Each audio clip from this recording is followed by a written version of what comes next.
MBN 저뉴스 오늘 주요 뉴스입니다. 문재인 대통령은 성추행 피해로 극단적 선택을 한 공군 이모 부사관의 추모소를 찾아 국가가 지켜주지 못해 죄송하다고 사과했습니다. 국방부는 조직적 은폐 의혹을 받는 20 전투 비행단 소속 상관 2명에 대한 구속영장 청구를 검토하고 있습니다. 국민의힘 당대표 선거가 뜨거워지면서 윤석열 전 검찰총장을 두고도 설전이 벌어졌습니다. 나경원 후보가 이준석 후보에게 김종인 전 비대위원장과 윤 전 총장을 배제하는 위험한 공감대가 있느냐고 공격하자 이 후보는 음모론보다 경험과 경륜을 보여달라고 응수했습니다. 오늘 낮 서울 잠실대교를 달리던 시내버스에서 불이 나 승객 15명이 긴급 대피했습니다. 제주 서귀포시에서는 아파트 2층에서 불이 나 40대 남성이 중상을 입고 병원으로 옮겨졌습니다. 네이버 노조가 최근 진행한 설문조사에서 직원 10명 중 1명이 주 52시간을 초과해 근무했다고 답했다고 밝혔습니다. 노조는 내일 기자회견을 열고 지난달 불거진 직장 내 괴롭힘 문제에 대한 중간조사 결과를 발표합니다. 내일부터 60세 이상을 대상으로 아스트라제네카 백신 접종과 30세 미만 군 장병의 파이자 접종이 시작됩니다. 신규 확진자는 주말 영향으로 556명으로 감소했지만 산발적 집단 감염은 계속되고 있습니다. 현충일을 맞아 순국선열을 추모하려는 참배객들이 몰려 현충원이 북적였습니다. 30도 안팎의 초여름 날씨를 보인 오늘 공원과 바닷가에도 나들이객들로 북적였습니다. 여러분 안녕하십니까? MBN 종합뉴스입니다. 오늘 6월 6일 66회 현충일입니다. 대한민국을 위해 목숨 바치신 순국 선열들과 전물 장병들의 거룩한 뜻을 되새기고 감사의 말씀 올리면서 뉴스 시작합니다. 네. 문재인 대통령이 오늘 현충일 추념식에서 최근 군 부실급식 사태와 또 죽음을 불러온 병역 내 폐습에 대해 국민께 매우 송구하다고 직접 사과했습니다. 숨진 부사관의 추모소를 조문하면서 국가가 지켜주지 못해 죄송하다며 철저한 조사와 병역 문화 개선을 약속했습니다. 네, 조창훈 기자입니다. 현충원에서 열린 제66회 현충일 추념식에 참석한 문재인 대통령. 나라를 지키는 분들의 인권과 일상을 온전히 지켜주는 게 보훈이라며 군 부실급식 문제와 공군 부사관 성추행 사망 사건을 언급했습니다. 최근 군내 부실급식 사례들과 안타깝고 억울한 죽음을 낳은 병력 문화의 폐습에 대해 국민들께 매우 송구하다는 말씀을 드립니다.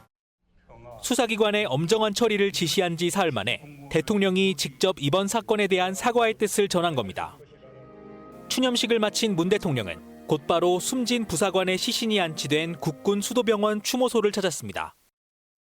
국가가 지켜주지 못해 죄송하다며 얼마나 애통하시냐는 위로에 유가족들은 딸의 한을 풀고 명예를 회복시켜달라고 답했습니다.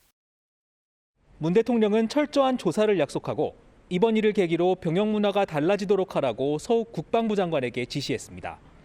MBN 뉴스 조창원입니다. 안타까운 이번 사건 초기에 있었던 공군의 부실 대응이 곳곳에서 드러나고 있습니다. 유족 측은 사건을 담당했던 국선 변호인을 직무유기 혐의 등으로 추가 고소할 방침인 가운데 국방부 역시 부실 수사 의혹 관련자들을 집중 조사하고 있는 것으로 전해졌습니다. 김영 기자입니다. 국방부 조사본부 수사팀은 성추행 사건이 일어났던 20 전투 비행단에 상주하며 관계자들을 소환 조사 중인 것으로 전해졌습니다. 특히 부실 수사 의혹에 집중하고 있는 것으로 알려졌는데 공군 군사경찰과 법무실도 조사 대상에 오른 것으로 보입니다. 공군 검찰은 사건을 접수하고도 55일 동안 가해자 조사를 하지 않는 등 안일하게 대응한 것으로 알려졌는데 공군 소속의 국선 변호인도 이중사가 사망할 때까지 한 차례도 면담을 갖지 않았고 전화 통화만 2번 한 것으로 전해지면서 논란이 커지고 있습니다. 유족 측은 다음 주 공군 소속 국선 변호인을 직무유기 등 혐의로 추가 고소할 계획입니다. 그 국선 변호인이 한 조치는 전화통화 2번 외에는 없는 걸로 확인이 되고 피해자도 유가족에게 살아생전에 그렇게 얘기하셨던 걸로 봤을 때 특별한 조력을 못 받은 거는 맞는 것 같아요. 국방부는 이번 사건에 은폐 회유 혐의로 보직 해임된 상관 2명에 대한 구속영장 청구도 검토 중입니다. 2명 가운데 1명인 상사는 당시 성추행을 보고하지 않았으면 좋겠다며 합의를 종용한 혐의를 받고 있고 다른 준이는 회유와 함께 회식 자리에서 숨진 이중사를 성추행한 혐의를 받고 있습니다. MBN 뉴스 김현입니다. 요즘 군대에서 먹는 거는 과거보다는 많이 좋아졌다고 들었습니다. 그런데 지난 4월 달에 군 부실 급식 사례가 공론화되면서 충격을 줬는데요. 이후에 군이 일일 육류를 증량하고 급식비도 10,000원으로 올리겠다는 대책을 내놨죠. 대한민국 군인들 힘은 밥심에서 나오는 거 아닙니까? 군 시절 일요일 아침에 먹던 라면과 날계란 특식이 생각이 나기도 하는데 이상주 기자가 군 조리실 현장을 다녀왔는데요. 한 장병이 이런 얘기를 했답니다. 순댓국 먹고 싶어요 이랬답니다. 능숙하게 호박을 자르고 빠르게 상추를 씻습니다. 커다란 조리통에 돼지고기를 넣고 두 팔로 삽을 이용해 수백 번 저어 볶아냅니다. 4명의 조리병이 준비해야 하는 음식은 돼지 불고기 백반 190인분. 오전 6시부터 부대의 급식을 담당하지만 최근 부실한 급식 논란에 대해서는 아쉬움과 현장의 어려움을 호소했습니다. 조리병으로서는 마음이 아픕니다. 급식이 제일 중요한데 안타깝다 생각합니다. 근무 강도는 사람이 적다 보니 아무래도 조금 힘든 편인 것 같습니다. 식단은 영양사가 영양분을 고려해 고심 끝에 짜지만 일선 장병의 기대와는 차이가 있습니다. 순댓국 정도를 먹고 싶은데 급식이 맛이 없는 거가 나올 때도 있지만 어쩔 수 없으니까 먹고 좀 부족한 부분이 있으면 좀 간식류로 먹는 부분은 있는데 국방부는 이달부터 돼지와 닭고기 등 병사들이 선호하는 육류를 10% 증량하고 750억 원의 예산을 투입해 병사 1일 급식비도 10,000원으로 인상할 예정입니다. 여기에 조리병의 근무 여건도 개선하겠다고 밝혔는데 향후 군대 내 식단과 조리 담당자들의 생활이 어떻게 바뀔지 주목됩니다. MBN 뉴스 이상주입니다. 네, 이번 주 금요일 국민의힘 당대표 선출됩니다. 선거 종반전으로 돌입하면서 윤석열 전 검찰총장을 둔 설전이 이어지고 있는데요. 나경원 후보가 김종인 전 비대위원장과 이준석 후보 간에 윤석열 전 총장을 배제하는 듯한 위험한 공감대가 있는 것이다. 그랬더니 이준석 후보가 이렇게 일축했습니다. 음모론이다. 주진희 기자 보도 먼저 보시고요. 내일부터 모바일 투표 시작하는 국민의힘 당대표. 누가 될까요? 궁금하시죠? 뉴스 추적하겠습니다. 김종인 전 비대위원장과 이준석 국민의힘 당대표 후보가 위험한 공감대를 형성했다는 우려가 제기된다. 나경원 후보의 SNS 글입니다. 김 전 위원장의 검사가 바로 대통령이 된 경우는 없다는 발언이나 이 후보의 윤 전 총장의 장모권 발언이 윤 전 총장을 배제하는 느낌을 준다는 겁니다. 모든 야권 주자들이 원팀 경선을 해야 하는데 편을 가르는 분열은 정권 교체 폭망의 지름길이라고 지적합니다. 야권 후보들 모두를 우리 당에 모시고 오는 것은 당대표의 가장 중요한 책무라고 생각을 합니다. 이준석 후보도 즉각 반박했습니다. 여의도에서 소위 찌라시가 돌고 나면 나경원 후보가 비슷한 내용을 SNS에 올려 음모론을 제기한다고 지적하며 경험과 경륜을 보여달라고 덧붙였습니다. 윤 전 총장도 이미 국민의힘 입당으로 마음을 굳힌 듯하다며 나 후보의 배제론을 일축했습니다. 서울시장 선거에서 상당한 당세와 그리고 또 2번으로 나가도 붙을 수 있다는 걸 입증했기 때문에 아마 윤석열 총장의 고민은 과거 안철수 대표의 고민보다는 좀 덜할 것이다 이렇게 생각합니다. 주호영 후보도 사사로운 개인의 감정으로 정권 교체 별의 순간을 놓치거나 벌써부터 낙인 찍는 것도 섣부르다고 글을 올려 나 후보와 이 후보 모두를 에둘러 비판했습니다. 이런 가운데 조경태 후보는 경북을, 홍문표 후보는 제주를 찾아 당원 간담회를 갖고 막판 추격에 나섰습니다. MBN 뉴스 주유진입니다. 네, 이렇게 막판 열기가 뜨거운 국민의힘 당대표 선거. 앞으로 일정은 어떻게 되고 또 남은 변수는 무엇인지 지금부터 황재현 기자와 뉴스 추적하도록 하겠습니다. 황재현 기자, 지금 뉴스 보시는 시청자들의 이제 가장 큰 관심이 과연 누가 될 거냐 이건데, 자 이제 11일 날이죠. 금요일 날 이제 전당대 마지막 날인데 근데 투표는 그날 당일날 하는 게 아니고 내일부터 한다면서요? 그렇습니다. 이 투표를 하는 국민의힘 당원의 수, 그러니까 선거인단의 수는 32만 8천여 명입니다. 네. 이분들이 내일부터 이틀 동안 휴대전화로 자신의 지지 후보를 뽑는 모바일 투표를 합니다. 모바일 투표를 미처 하지 못한 분이나 할 수 없는 분은 오는 9일이나 10일 양일 동안 당에서 ARS 전화를 걸어서 의사를 묻습니다. 네. 이 나흘간의 결과를 총 100% 중에 70% 반영하고 같은 9일과 10일 양일 동안 진행하는 일반인 상대 여론조사를 30% 반영해서 그 결과를 오는 11일 오후 2시에 발표하게 됩니다. 과거 전당대회 뉴스 영상 떠올려 보시면 체육관에 당원들이 대거 모여서 지지하는 후보 나오면 환호도 하고 투표도 하는 모습 많이 생각나실 텐데요. 그렇죠. 코로나 등의 이유로 이번에는 현장 투표, 11일 전혀 투표가 없습니다. 따라서 당사에서 누가 승자인지 결과 발표만 하게 됩니다. 네. 근데 이제 이준석 후보가 최근 여론조사 보면 이제 크게 앞서는 모양새인데 그 차이가 어느 정도 나는지 한번 설명을 좀 해주세요. 네, 지난주 저희 MBN과 매일경제가 의뢰해서 3일 날 발표했던 당대표 선호도 조사에서는 예. 이준석 후보가 46.7%를 얻어서 나경원 후보 16.8%, 주호영 후보 6.7%를 앞섰습니다. 그리고 지난달 29일 여론조사 업체 P&R 리서치가 전국 성인 1,004명을 대상으로 한 조사에서도 예.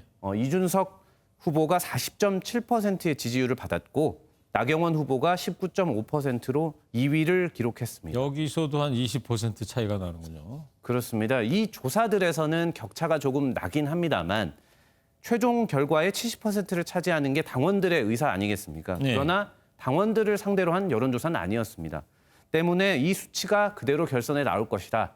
이렇게 봐서는 안 된다는 분석도 나오고 있습니다. 네. 자, 그렇다면 이 역전이 만약에 이루어질 수 있는 마지막 변수가 있다면 어떤 것들이 있습니까? 네, 지난달 27일에 5명의 후보를 추리는 1차 예비 경선이 있었습니다. 이때 투표 방식과 11일 본 경선의 투표 방식이 굉장히 다른데요. 이게 변수가 될 수 있습니다. 좀 설명을 해드리면 네. 1차 때는 이 전체 32만 8천 명을 지역과 연령별로 같은 비율로 2천 명으로 압축을 해서 이들에게 여론조사 기관이 전화를 해서 여론조사를 물은 것입니다. 네, 그랬군요. 본 경선 때 32만 8천 명이 직접 1인 1표 투표를 하는 것과는 네. 조금 조사 방식이 다른 것이죠. 그런데 이 여론조사 때는 그래서 당원이지만 국민의힘 당대표 선거에 관심이 별로 없는 사람도 전화를 받아서 의사표시를 했을 수 있습니다. 네. 그런데 본 경선에서는 내가 적극적인 좀 지지층, 내가 좀 관심이 많은 사람 이런 분들만 투표를 할 가능성이 크겠죠. 네. 때문에 이 이준석 후보에게 뒤지고 있는 중진들도 이런 적극 투표층은 사실 오랜 당의 지지자들이 많습니다. 그래서 중진들은 나의 오랜 지지자들이 훨씬 많이 나올 것이다. 많은 비율로 나올 것이다. 이 점을 기대하고 있습니다. 네, 그렇군요. 내일부터 사흘 연속으로 매일 한 번씩 TV 토론이 남아 있습니다. 그래요? 때문에 이게 마지막 변수가 될 전망입니다. 아, 그렇군요. TV 토론이 또 남아 있군요. 자, 여기까지 좀 얘기를 해보고 그리고 이제 윤석열 전 총장이 어제 현충원 참배를 했습니다.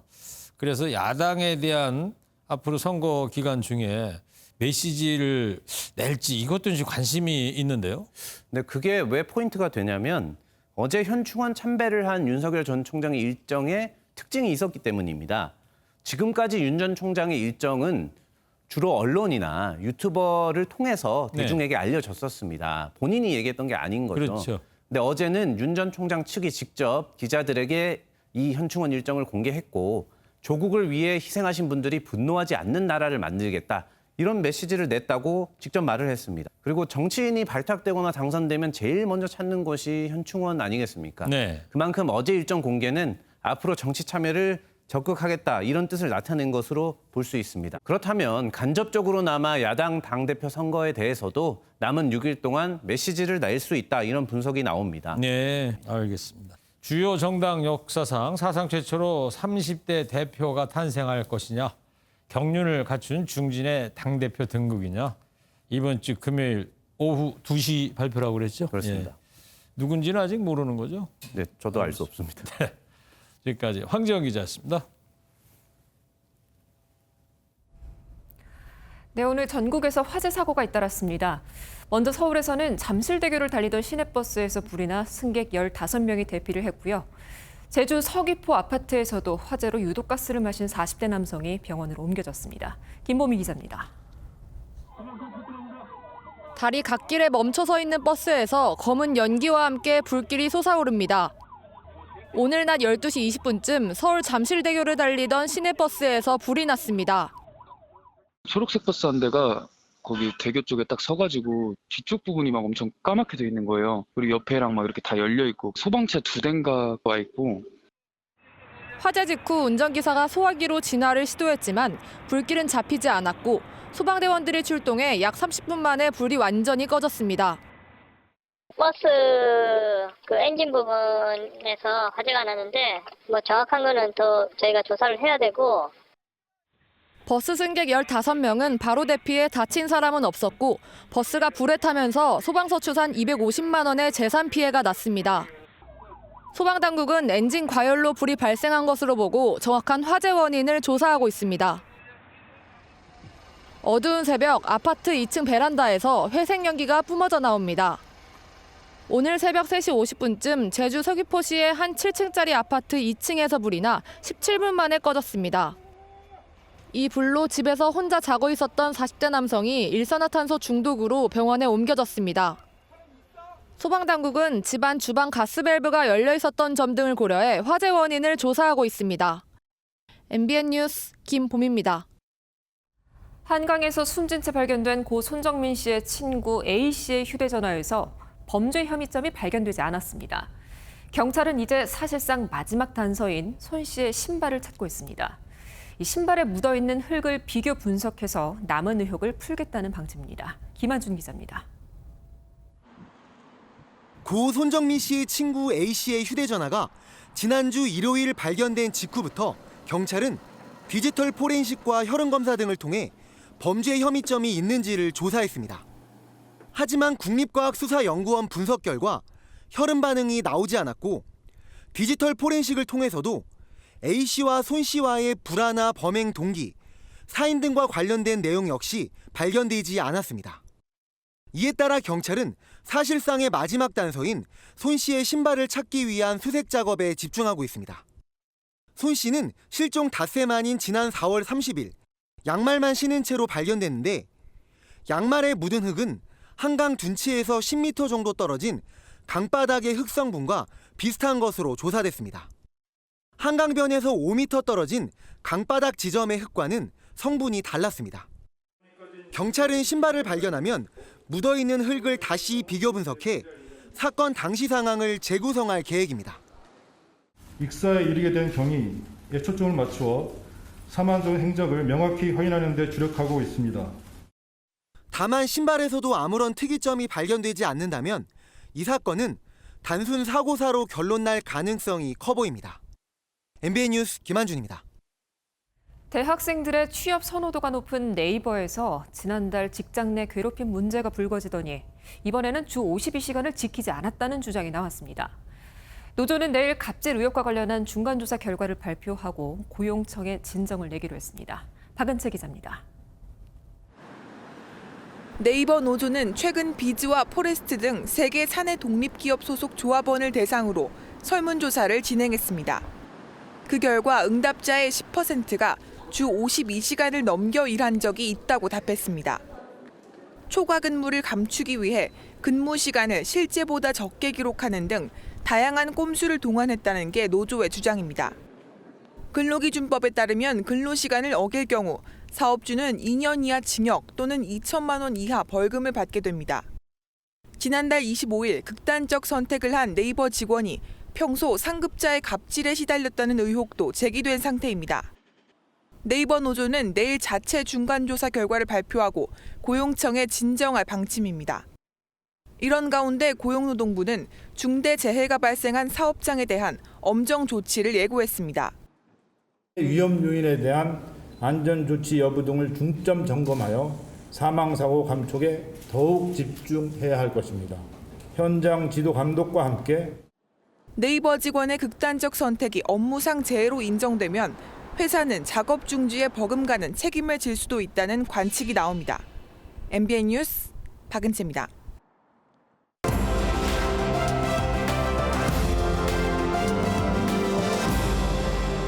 네, 화제의 키워드로 보는 흥미진진한 픽뉴스 시간입니다. 오늘은 사회부 김지영 기자입니다. 김지영 기자, 첫 번째 키워드 뭐 준비했습니까? 첫 번째 키워드는 전자피부입니다. 전자피부. 전자식으로 피부를 만든다는 거예요, 뭐예요? 그런 게 아니고요. 전자피부, 바로 피부에 붙이는 디스플레이를 말합니다. 그래요? 네, 우리가 매일 손에 가지고 다니는 스마트폰의 화면, 또 집에 있는 TV의 화면, 이런 것들을 다 디스플레이라고 하죠. 그렇죠. 앞으로 이런 디스플레이를 피부에 붙여서 여러 용도로 활용할 수 있는 시대가 열릴 것 같습니다. 그러니까 손등 같은 데다가 화면을 붙이고 다니면서 뭐 컴퓨터도 할 수 있고 뭐 그렇다는 얘기인 것 같은데 네, 아주 어떤 건지 더 좀 설명을 좀 해줘 보세요. 네, 바로 삼성전자가 세계적 학술지에 공개한 자유자재로 느렸다 줄였다 할 수 있는 스트레처블 디스플레이 이 얘기입니다. 네. 몸의 움직임에 따라 변형돼도 성능 저하 없이 작동하는 디스플레이와 이 디스플레이를 피부에 붙였을 때 작동하도록 하는 센서가 핵심 기술인데요.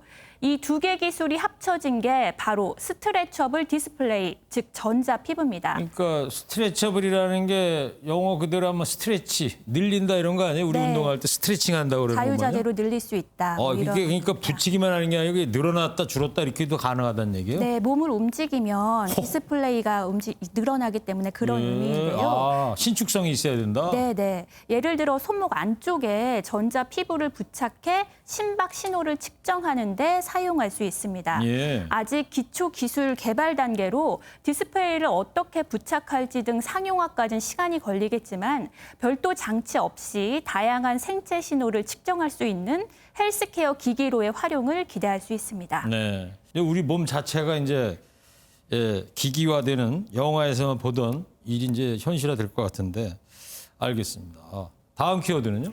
다음 키워드는 바프입니다. 바프요? 네. 정말 제가 바보 된 것 같은데 뭐예요, 바프가? 바프는 줄임말인데요. 네. 바로 바디 프로필의 줄임말입니다. 바디 프로필. 네, 저희가 입사 지원서 등에 붙이는 프로필 사진 아마 다들 아실 텐데요. 그렇죠. 프로필 사진이 얼굴을 중심으로 찍는 나 자신을 대표하는 사진이라면 바디 프로필은 건강한 신체로 자신을 표현하는 방식입니다. 지금 저 화면처럼 찍는 걸 바프라고 그러는 거예요, 그러니까? 네. 자신의 신체가 가장 아름다울 때 사진을 찍어 간직하는 것이라고 볼 수 있습니다. 근데 왜 저 바프가 요즘 유행인 거예요, 그래서? SNS에 바디 프로필을 검색하면요. 연예인, 일반인 할 것 없이 200만 건에 가까운 게시물이 나올 정도로 정말 인기입니다. 예. 개인별 차이는 있겠지만 최소 2개월에서 3개월 동안 철저한 식단 관리와 운동이 필요한데요. 코로나19 여파로 사적 모임이나 해외여행 등 외부 활동이 크게 줄고 반면 집에 있는 시간이 늘면서 자연스럽게 운동에 대한 관심이 높아졌다는 분석입니다. 여기에 나 자신을 가꾸고 표현하는 성향이 강한 2030 세대의 특성이 맞물리면서 바프가 유행한 것이라는 의견이 나옵니다. 네, 그러니까 코로나니까 집콕하면서 운동 열심히 하면서 식스팩 나오는 그 모습을 찍어둔다? 네, 건강하고 아름다운 몸을 찍는 거죠. 그러면 배 나온 아재들은 저런 바프 찍으면 안 됩니까? 열심히 운동하셔서 예쁜 몸을 만든 뒤에 찍으면 될 것 같습니다. 알겠습니다. 자, 마지막 키워드 볼까요? 뭐예요? 마지막 키워드는 왜 남편 눈을 빼서입니다. 저건 또 뭔 얘기예요? 남편 눈을 뺐다니 뭔 소리입니까?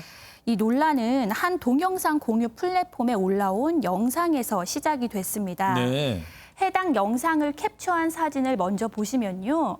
사진 속 여성은 외국의 한 햄버거 프랜차이즈 지점의 직원입니다. 이 직원은 오늘 한 여성 손님이 나의 유니폼이 남편의 주의를 빼앗았다고 항의했다며 이해할 수 없다는 표정을 짓고 있습니다. 뒤에 보이는 저 여직원 얘기하는 겁니까? 네네. 지금?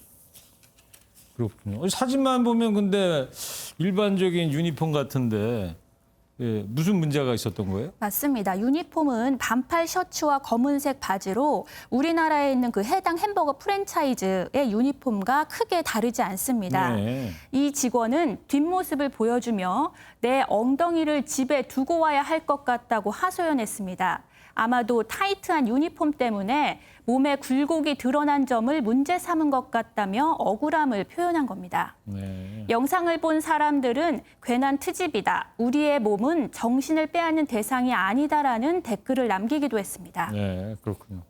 부인 말에 이제 귀 기울이지 않은 남편한테 따져야 할 일을 애꿎은 저 직원한테 화풀이한 게 아닌가 싶네요. 자, 오늘 핑크뉴스 잘 들었습니다. 김지영 기자였습니다. 네, 다음 소식입니다. 내일부터는 60세부터 64세까지 396만 명을 대상으로 백신 접종이 시작됩니다. 이렇게 접종의 속도가 붙고 있는데 20대를 포함한 젊은 층은 접종 시기가 아직 명확하지가 않죠. 수능 응시자가 백신 대상자라는 얘기가 나오면서 지금 20대 사이에서는 수능을 다시 볼까라는 반응이 나온다고 합니다. 정태진 기자입니다. 오늘 0시 기준 코로나19 백신 접종자는 전체 인구의 14.8%인 759만여 명입니다. 내일부터 60세부터 64세까지 396만 명이 본격적인 접종을 시작하면 접종자는 곧 1,000만 명을 넘깁니다. 사전 예약을 마친 1957년생부터 1961년생까지의 대상자들은 오는 19일까지 전국 병원과 의원 등 위탁 의료기관에서 아스트라제네카 백신을 맞을 수 있습니다. 30세 미만 화이자 백신 접종은 내일 군 장병부터 시작하고 얀센 백신은 오는 10일부터 예비군과 민방위, 국방 분야 공무원을 대상으로 접종합니다. 자신의 백신 접종 시기를 모르는 젊은 층은 여전히 불안합니다. 20대 초반 사이에는 수능 응시자에게 접종 기회를 준다고 하니 여기에 눈을 돌리자는 반응도 나옵니다. 인터넷을 통해 9월 모의평가와 수능을 보면 백신을 빨리 맞는다는 정보글을 공유하기도 합니다. 20대들은 아무래도 다른 연령대에 비해 많이 후순위로 밀려났잖아요. 실제로 제 주변에서도 백신을 맞으려고 9월 모의고사를 신청하겠다라는 친구들도 속에서 많이. 이런 가운데 지금까지 자녀 백신을 맞은 사람은 47만 2천 명으로 여전히 하늘의 별 따기입니다. MBN 뉴스 정태진입니다. 검사 건수가 줄어든 주말 신규 확진자 수는 500명대로 내려갔습니다. 그런데 대구의 확산 상황이 좀채 수그러들 기미가 보이질 않고 있습니다. 유흥주점에 이어서 목욕탕에서도 집단 감염이 발생했는데 방역망이 허술해서 걱정이 커지는 상황입니다. 심우영 기자입니다. 넓은 잔디밭에 버린 돗자리와 쓰레기가 나뒹굽니다. 이른 새벽 방역은 남의 일. 젊은이들은 아랑곳 없이 게임을 하고 술을 마십니다. 늦은 밤 공원은 거리 두기는커녕 노스크족들이 넘쳐납니다. 누가 감염될지도 모르는 상황에서 조금 탁 트인 공간이라고 해도 이제 사람이 많으면 조금 조심해야 되지 않나. 대구 두류공원 곳곳에는 술병과 음식물이 가득 버려져 있는데요. 음식점과 카페 등이 일찍 문을 닫으면서 젊은 층이 방역수칙을 어기고 술판을 벌인 겁니다. 대구의 신규 확진자는 46명. 유흥주점발 확진자는 10명 늘어 306명이 됐고 수성구 바에서도 2명이 더 나와 43명이 됐습니다. 수성구의 목욕탕에서도 5명의 확진자가 나왔습니다. 감염 경로상은 가족, 지인, 우연한 접촉 등 소규모 접촉으로 발생하는 확진자 접촉이 여전히 과반 규모이며 감염 조사 중 비율도 4분의 1에. 주말 신규 확진자는 556명. 산발적인 집단 감염이 이어지면서 500명대 아래로는 쉽게 내려가지 않고 있습니다. MBN 뉴스 심우영입니다. 중국 안칭시 번화가에서 묻지마 흉기 난동이 벌어져서 6명이 숨지고 14명이 다쳤습니다. 20대 피의자는 가정 형편이 어려워서 세상에 불만을 품고 범행을 저지른 것으로 전해졌는데요. 중국의 최근 젊이들 사이에 당평운동, 평평하게 들어놓아 살자는 취업, 결혼 등 포기한 오포족이 늘고 있다는 뉴스 전해드린 바 있는데요. 연관성 있는 걸까요? 정설민 기자입니다. 오토바이와 함께 길거리에 쓰러져 있는 여성. 주변에 핏자국이 선명합니다.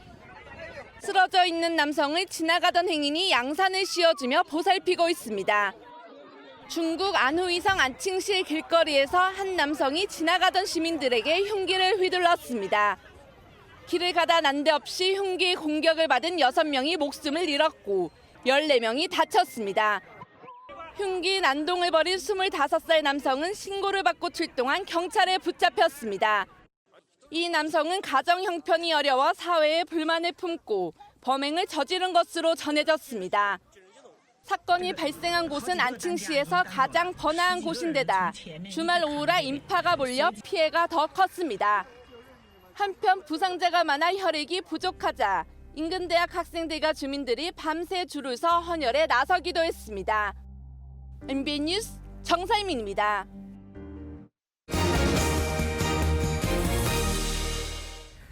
오늘 현충일이라 사회부에서 백발 노병들의 자원봉사 활동 소식을 취재했습니다. 어떤 활동이신데요? 6.25와 월남전 참전 중에 무공훈장을 받은 노병들이 한두 분씩 세상을 떠날 때요. 장례 의전을 해드리는 겁니다. 그래요? 네. 그럼 의전 지원해주는 분들도 훈장 받으신 분들이고요? 그렇습니다. 다들 전우이자 선후배들이신 거죠.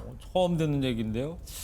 자원봉사하면은 국가 지원도 제대로 못 받고 계실 것 같은데 언제부터 이런 활동을 해왔습니까? 벌써 8년째 조용히 해오고 계시다고 하는데요. 자, 우리 노병들의 나라사랑 또 전후사랑 현장을 저희 정태훈 기자가 다녀왔습니다. 의전복을 입은 어르신이 엄숙한 표정으로 빈소에 들어섭니다. 충성! 저는 대한민국 무공수자의 선양단 선양위원 이영철입니다. 상가 고인의 명복을 빕니다. 모두 군복무 시절 훈장을 받았던 예비역들인데 국가유공자들의 마지막 길을 함께하기 위해 모인 겁니다. 태극기와 대통령 근조기를 가져다 놓으며 시작되는 장례의전. 입관실로 들어가 태극기를 관유에 덮는 관포식을 진행할 때면 늘 마음이 무거워집니다. 국가를 위해 헌신 봉사하시다가 영면하신 후국 영웅님께 마지막 예를 올리겠습니다. 일동 경례!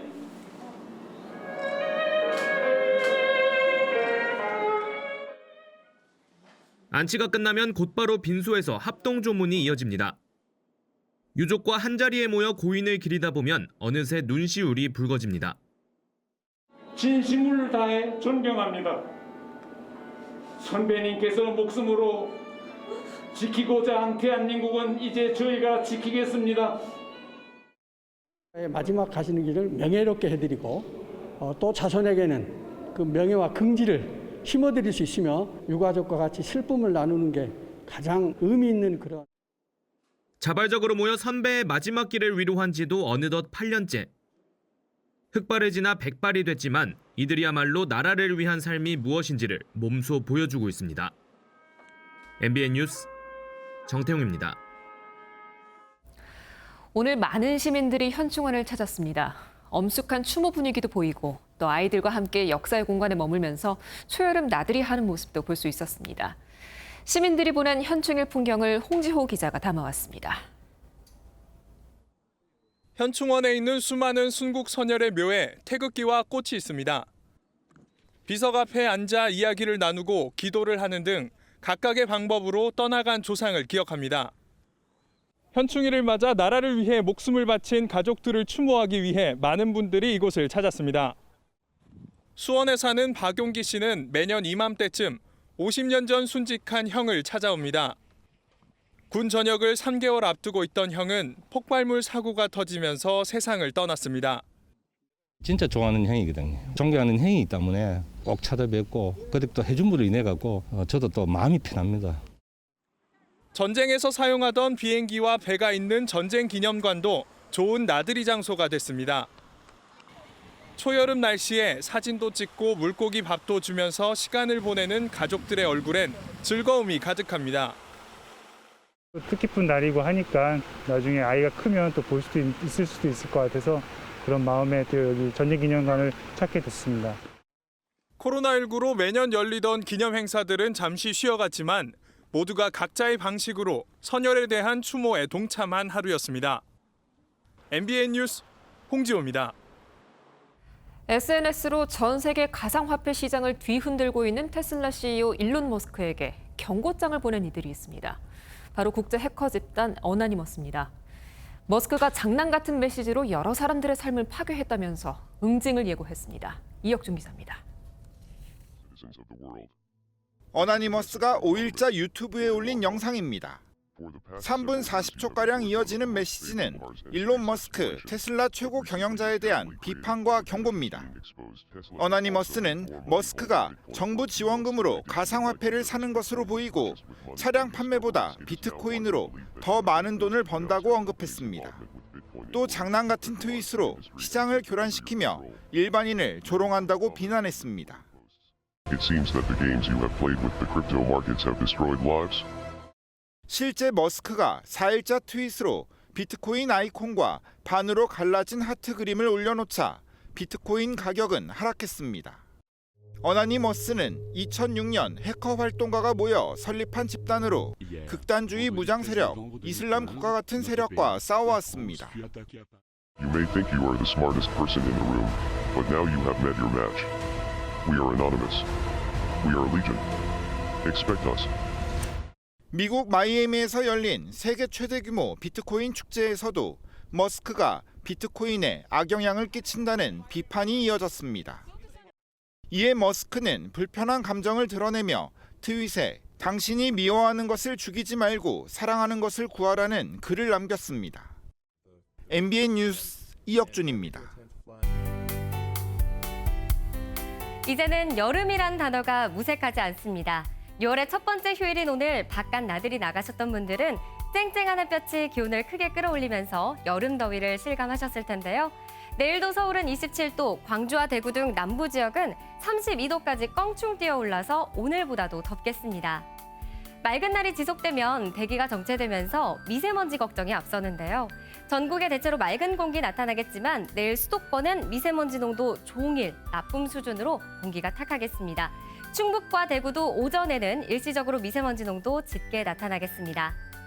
내일 중부지방은 구름 많겠습니다. 다만 내일 새벽부터 아침 사이에는 경기 북부와 강원 영서 북부를 중심으로 빗방울이 떨어지는 곳이 있겠습니다. 서해상의 바다 안개가 내륙으로 유입되면서 오늘 밤부터 내일 아침 사이에 서해안을 중심으로 가시거리 200m 이하의 짙은 안개가 끼는 곳이 많겠습니다. 또 호남 지역은 해안뿐만 아니라 내륙에도 안개가 짙게 나타나겠습니다. 동해안 지역의 한낮 기온, 강릉은 30도, 포항 31도로 무더운 날씨가 예상이 되고요. 해가 지고 나면 선선하겠습니다. 주 후반에 충청과 남부, 제주를 중심으로 비 소식이 들어있고요. 수요일에는 서울 한낮 기온도 32도로 무더운 날씨가 예상됩니다. 날씨였습니다.